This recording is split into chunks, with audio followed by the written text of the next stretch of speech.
Iba't iba ang naging pulso ng taong bayan sa pagkakaaresto kay dating Congressman Zaldico dyan sa Prague, Czech Republic matapos ang matagal na panahong pagtatago. Yan ang umaarangkadang balita ni Lester Aler. Aking paliwanag.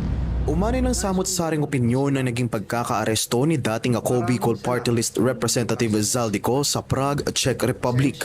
Unang inihayag ni Pangulong Ferdinand R. Marcos Jr. sa kanyang social media na naaresto ang dating mambabatas.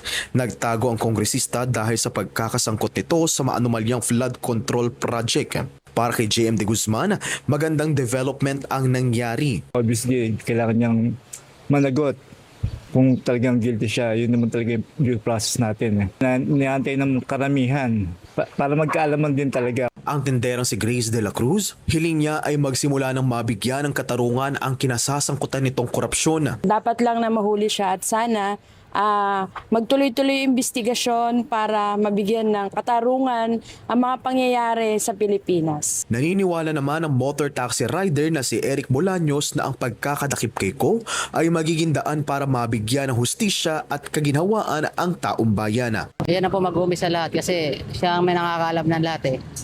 Sana maging fair sa lahat. Ituro niya na lahat para matahimik na rin yung Pilipinas.